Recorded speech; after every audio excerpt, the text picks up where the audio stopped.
नमस्कार दोस्तों। पहले आर्टिकल 370, उसके बाद राम मंदिर, फिर ट्रिपल तलाक और अब CAA, ये जो 4 फैसले हैं मोदी सरकार के बड़े अहम हैं। आज के वीडियो में अपन जानेंगे कि सिंपल भाषा में CAA क्या है, क्यों इसका विरोध हो रहा है, किस किस देश से आए व्यक्तियों को यहाँ पर नागरिकता दी जाएगी, क्यों लोग इसका विरोध कर रहे हैं और CAA आने के बाद क्या बदल जाएगा।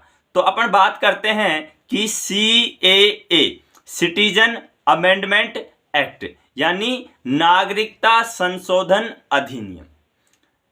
जो CAA है उसमें अपने जो पड़ोसी 3 देश हैं, बांग्लादेश, पाकिस्तान और अफगानिस्तान, इनमें ये तीनों देश मुस्लिम बाहुल्य देश हैं, मुस्लिम कंट्री है। तो इन तीनों देशों में जो अन्य धर्म, जो अल्पसंख्यक है, उनको धार्मिक रूप से प्रताड़ना दी जाती है, यानी धार्मिक रूप से उनको परेशान किया जाता है।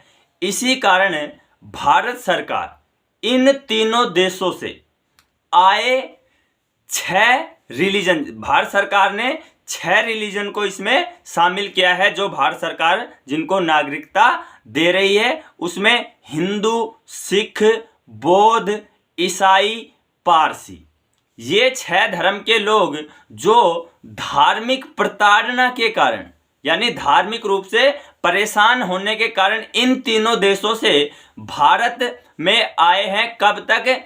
31 दिसंबर 2014 से पहले जो इन तीनों देशों से ये 6 धर्म के लोग जो प्रताड़ना के कारण भारत आए हैं, उन्हीं लोगों को इस CAA के अनुसार भारत सरकार नागरिकता देगी।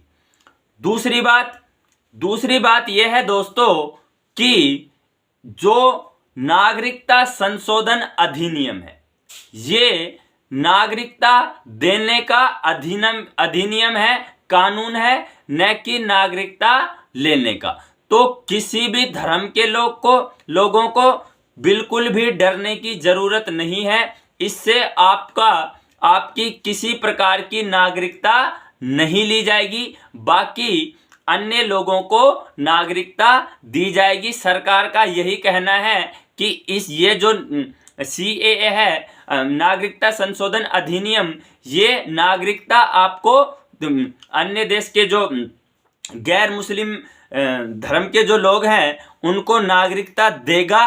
आपसे नागरिकता किसी की भी नहीं छीनी जाएगी। तो इस चीज़ को बिल्कुल क्लियर कर लें कि यह नागरिकता देने का कानून है, नागरिकता लेने का कानून बिल्कुल भी नहीं है।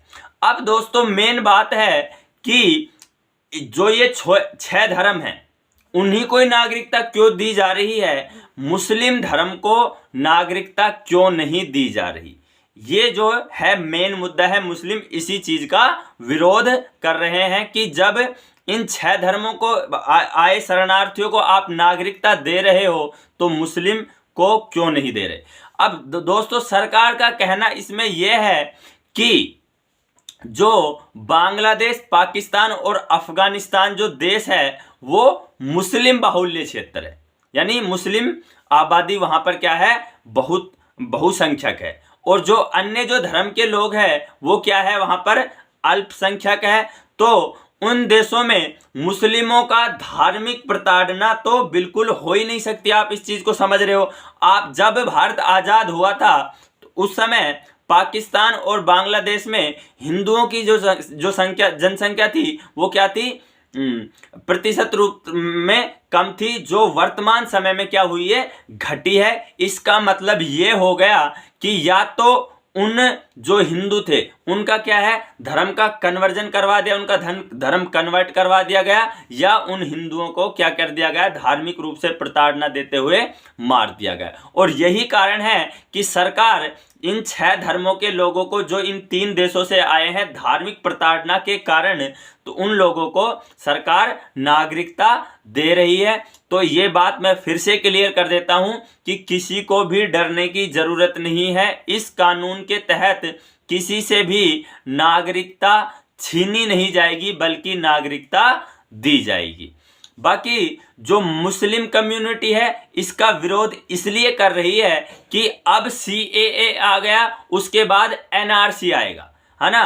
तो CAA से आपको केवल और केवल नागरिकता दी जा रही है, ली नहीं जा रही है। मुस्लिमों को इसमें इसलिए शामिल नहीं किया गया है क्योंकि जो तीनों देश हैं वो मुस्लिम बाहुल्य देश है, वहां पर धार्मिक रूप से मुस्लिमों को प्रताड़ना नहीं सहनी पड़ती। जो अन्य धर्म है, अल्पसंख्यक है, उन धर्मों को वहां पर धार्मिक रूप से प्रताड़ना झेलनी पड़ती है। इसी कारण भारत सरकार CAA लेकर आया है। तो किसी को किसी प्रकार के डरने की बिल्कुल भी जरूरत नहीं है। बाकी जो अपोजिशन में पार्टी है उनका काम तो विरोध करना ही है, चाहे वो अच्छा फैसला हो चाहे वो गलत फैसला हो, उनका काम केवल और केवल गलत विरोध करना है। जो लोग CAA के नाम पर लोगों को भड़का रहे हैं, तो आपको बिल्कुल भी भड़कने की जरूरत नहीं है, घबराने की जरूरत नहीं है। इस कानून के तहत आपकी नागरिकता किसी प्रकार से छीनी नहीं जाएगी, बल्कि अन्य जो 3 जो देश हैं उनके अल्पसंख्यकों को, जो धार्मिक रूप से प्रताड़ित होकर आए थे, कब 31 दिसंबर 2014 से पहले, उन लोगों को इस कानून के तहत नागरिकता दी जाएगी। बाकी दोस्तों आपकी क्या राय है कमेंट बॉक्स में बताएं। अच्छा, मिलते हैं अगली वीडियो में। जय हिंद, जय भारत।